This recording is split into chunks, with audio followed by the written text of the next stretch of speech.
Welcome back to the GSMC Chip Shot Football Podcast. Now transitioning over to the next story, talking about the Patriots and their star pass rusher, Matt Judon, a defensive star for them.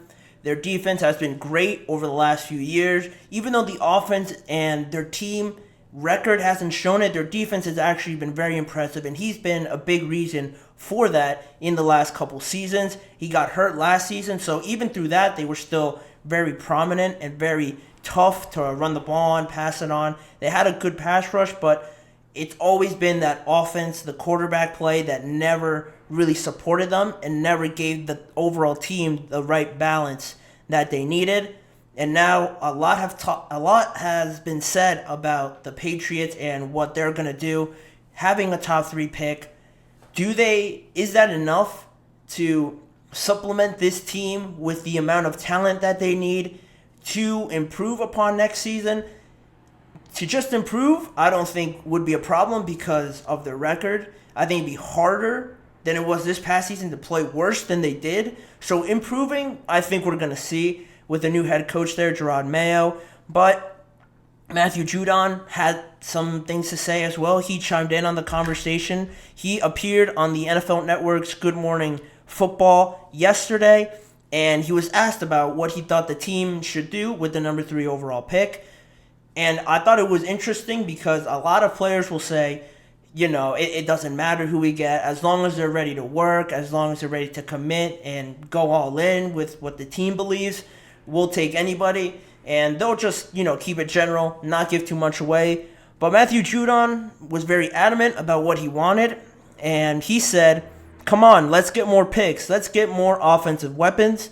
And he referenced that Mike Gesicki and Hunter Henry were free agents. At the time that I wrote this, they were free agents, but Hunter Henry just signed a 3-year deal back with the Patriots. So at least they got Hunter Henry back, but Mike Gesicki is still a tight end. And he alluded to that and said, both of our tight ends might be leaving. Let's get the tight end from Georgia. Come on, and then maybe we get 2 picks in the first round, get some offensive linemen, protect our quarterback, have guys move around.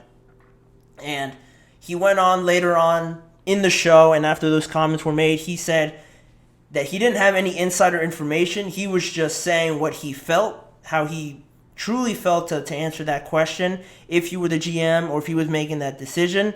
And he also realized that the team doesn't just need a quarterback like everyone has mocked them to draft in that number 3 overall pick. Even though it is a quarterback-driven league, he acknowledges that they need a lot more than just a quarterback to get back to winning ways, competing for the division and the conference overall. And I think not only is that what I've been saying, but I think it's too obvious to not look at it that way, and it would be too detrimental, I think, to new head coach Maye and the new kind of identity that they want to bring in here to just draft a quarterback, and the risk on doing that is a lot larger than the reward I think you would get, because if you get a good reward out of it, say it all turns out great, he puts up great numbers offensively, defensively as well, you still stay solid. I don't think they have the right amount of weapons on the outsides, skill position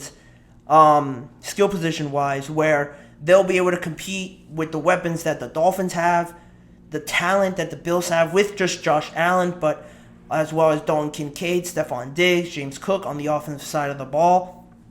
And then other than that, you look at the Jets as well offensively. With Aaron Rodgers, he's more likely than not to be more talented than the quarterback they draft with the Patriots. And then you have Garrett Wilson, Breece Hall as well. They have to find more weapons, but even them, it's closer. But you can say that they are definitely still more advanced talent-wise than the Patriots will be. So regardless of the quarterback and how good he'll be, your offense as a whole won't be able to compete with those other teams, and you're still most likely going to end up last and have a worse draft position next year to improve on that team. So I think this year it's going to be tough for a lot of people to accept, but I think just going into it, I think it's important for this team to not pay attention to the top 3 quarterbacks. I know it's hard to turn away from the amount of talent and how successful they could make a team. But the caveat is they're ready to help a team that's also ready to support them and their growth, and that's ready to win right away, almost. And you hardly ever see a first-year quarterback just come into a very bad-looking team and just flip them around completely 180, and they go win more than 9 games, 10 games, and they're in playoffs, conference championships. That's not realistic, and for the Patriots to think that, I don't believe they think that. And I think some of their players, with Judon saying it so clearly like he did, it's hard to believe that he's the only one to think this way. And I think that's starting to become the general census in that organization that, we have a number 3 pick. There's a lot of great quarterbacks, but this team is not ready whatsoever to help them out, and they're not ready, most likely, to help us out, especially if you're at number 3. You're not going to get Jayden Daniels or Caleb, most likely. And if you really love J.J. McCarthy or Drake Maye or whoever it may be, you have to be really, really convinced that they're in a spot to carry the whole weight of the organization on their shoulders. And a lot of how they play is going to be predicated on the success of this team. And if they're able to do it, it's going to look good for a short amount of time, is what I'm getting at. Because I don't think it's sustainable with the rest of the guys playing at a below average level, just talent-wise. And for example, just looking at the roster, the receivers that they have under contract right now are only Juju Smith-Schuster, Devontae Parker, and Tyquan Thornton as their main 3. Other than that, they have Ramondre Stevenson at running back, and they just got Hunter Henry back. But again, other than that, they don't have much depth there either. In offensive line, their promising offensive lineman, Mike Onwenu, he's a free agent now. He might leave, so that's another hole you have to fill in to give your quarterback a good spot, some good support to succeed in this league with the Patriots. And, after that, the idea has been floated around. I mentioned it before. I think it was yesterday or the day before that, is there any possibility that they keep Mac Jones? I'm pretty sure, I think it was yesterday that I said they just have to clean house and kind of drain everything that had any questions last year, just for the sake of this team moving forward in a new direction and trying to forget last season. If they keep Mac Jones around, I think they'll still bring up last season and the negative feelings about last season. So I believe that they should get rid of him. And it was reported today by Ian Rappaport that the Patriots have gotten a lot of calls, trade requests about Mac Jones, and kind of seeing what they could get, what the other teams can get for Mac Jones. And is that a 5th round pick, 6th round pick, maybe even higher, 4 maybe? That wasn't reported. That's still to be ironed out. But it is positive for the Patriots that they're getting trade offers, or they're at least getting teams interested calling about Mac Jones, because it makes their job a lot easier. Just based on the performance last year, I don't think Mac would get a lot of trade offers, just if people didn't see his rookie year. Just based on last year, he went 2-9. He was in and out of the lineup, was benched a couple times, and a lot of people, I don't think you'd be surprised, wouldn't call to ask about that player joining their team. There was also some extracurricular stuff about him being a dirty player, some connotations about him doing extra stuff that just didn't belong on a football field. That was all caught on camera. That was an issue for a certain amount of time. But now, I think it's positive that people are sort of looking past that, trying to focus in on the positive for Mac and calling about him. And if you're the Patriots, again, I don't think you can be very picky. I don't think you could wait around to see if, maybe another team will come, we'll get a better offer. I think if you get a good 2 to 3 offers that you can choose from, I think that's enough, at least for me, to make a decision right there and not drag this on too much, because they're ready to get things going, trying to look forward more and more. And if they could sort that out, then there's no question they need to bring in another quarterback into the building that's at least new from last season, whether that be a veteran or drafting one. We're going to have to wait and see. And, just thinking about that, I said before that it was reported that they're trying to do both, draft the quarterback and then have him sit. If you go that route, in my opinion, the way I'm looking at these quarterbacks, how I have them ranked, I think your guy would have to be Drake Maye, because I think he's the one least ready to help out right away.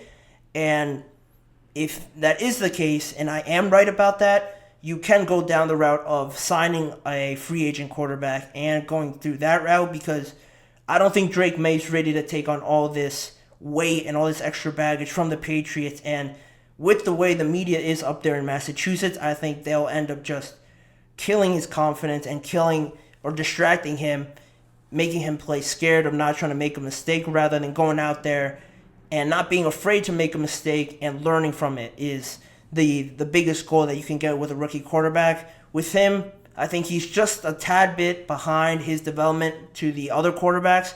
And if they go that route, I think Drake Maye would be their guy.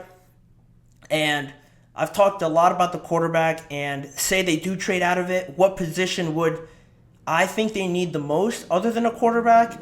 It would probably have to be their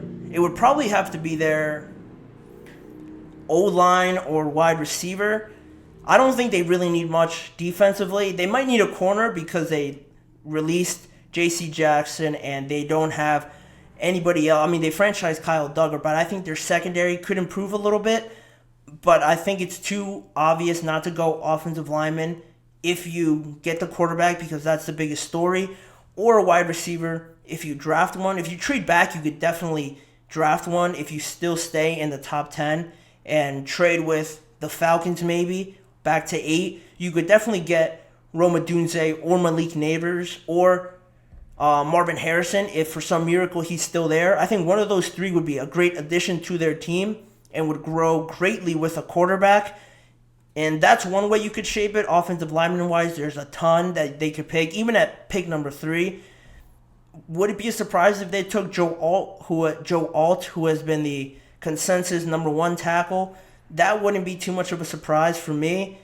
Or they could trade back and get somebody else that they might like and think they can wait on. Those two options seem a lot more appetizing to me to make this team a lot greater and a lot more balanced than just drafting a quarterback that's super talented but potentially ruining his development with putting too much on his plate so early on in his development. It seems like Matthew Judon agrees. I'm pretty satisfied with that he agrees with me. Hopefully it works out for the Patriots and they trade that pick, because, again, I truly believe that's the route to go. But again, we're going to have to wait and see. They have a lot of free agency money as well that they could use to not only re-sign some of their free agent players, but improve on other positions, sign a different wide receiver and help out that way. There's a lot of things they can do. And in the meantime, while they figure that out, we can move on to a different segment on this show. We will be talking about the free agency market and specifically the positions of running back, linebacker, and safety. The Athletic's Diana Rossini reported that the market is not looking good for these positions. Stick around after the break to find out why that is and what my thoughts are on it, and just overall what it's looking like for those positions. Don't go anywhere. The GSMC Chip Shot Football Podcast will be right back after this break.